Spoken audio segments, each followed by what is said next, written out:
नमस्कार दोस्तों। आज की कहानी है बेटा या दामाद। सविता, मैं यहाँ नहीं रहूँगा। हमारी तो कोई पूछ ही नहीं हो रही। तुम तो अपनी बहन की शादी में मस्त होकर बैठी हो। ना बच्चों की चिंता, ना ही मेरी। मुझे तो यह लगता है तुम इस घर की सौतेली बेटी हो। ना तो तुम्हें कुछ शादी में दिया। हमारे समय तो यह लोग भिखारी बन गए थे। अब कैसे गायत्री को मोटरसाइकिल देंगे? तुम तो अंदर बैठकर अपनी बहनों से बतिया लो या घर का काम कर लो। मैं कल से देख रहा हूँ। रात को तुम्हारा छोटा भाई कमल तुम्हारी छोटी बहन सावित्री के पति विनय को बुलाकर बाहर ले गया। उसके हंसने और बोलने की आवाज़ भी काफ़ी रात तक आती रही थी। मैं देख रहा हूँ। अब भी इस घर के असली दामाद इस विनय के लिए तो अभी चाय भी आई है और मैं साथ में बैठा हूँ।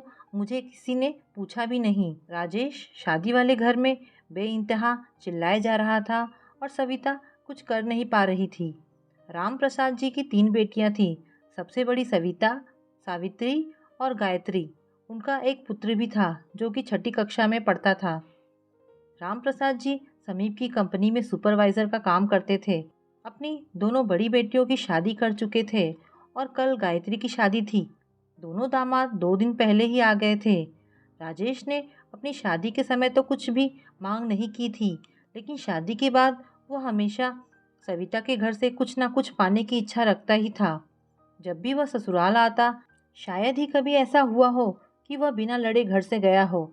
सविता के कारण सब चुप ही रहते थे, लेकिन अब तो और भी सारे लोग घर में इकट्ठा हुए थे। राजेश के इस व्यवहार के कारण सविता बहुत शर्मिंदा हो रही थी।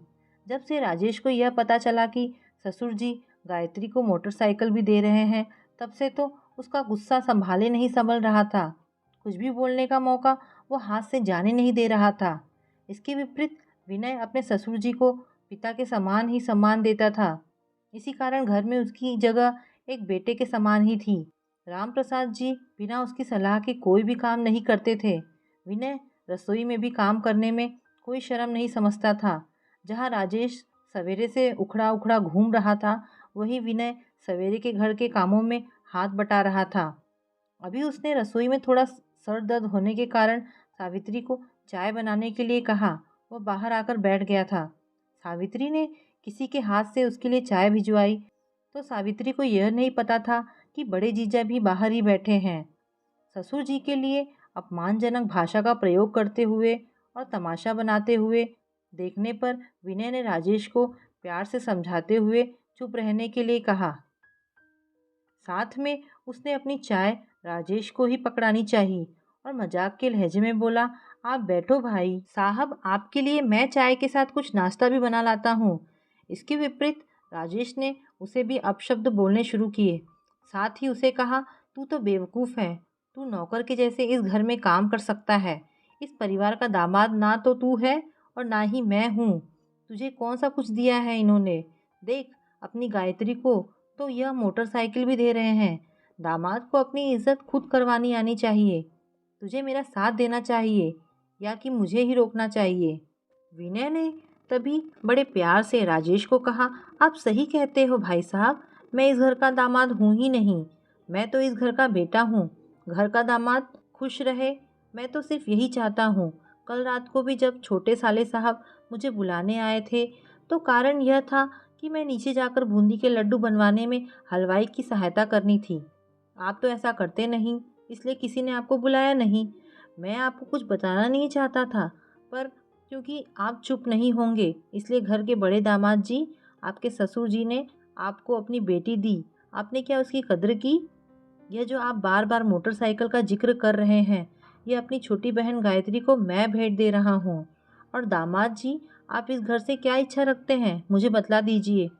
हो सका तो कोशिश करूँगा कि आपके मान सम्मान में भी कहीं कमी ना रह जाए। आप बिल्कुल सही कह रहे हैं कि दामाद को अपनी इज्जत करवानी आनी चाहिए। यह शादी का घर है और मैं सिर्फ अपनी बड़ी सविता दीदी का ख्याल करके चुप हूँ, वरना शादी तो आपके बिना भी हो सकती है। दामाद का और बेटे का मैं दोनों का काम संभाल सकता हूँ। तब तक सविता और सारे लोग बाहर आ चुके थे। पाठकगढ़ शायद राजेश को कुछ समझ ही आ गया होगा, क्योंकि उसके बाद गायत्री की शादी होकर विदा होने तक राजेश ने एक बार भी लड़ाई नहीं की और शादी के हर कार्यक्रम में शांति से हिस्सा लिया। तो दोस्तों, कहानी यहाँ पर समाप्त होती है। ये कहानी आपको कैसी लगी मुझे कमेंट करके अवश्य बताएं। धन्यवाद दोस्तों।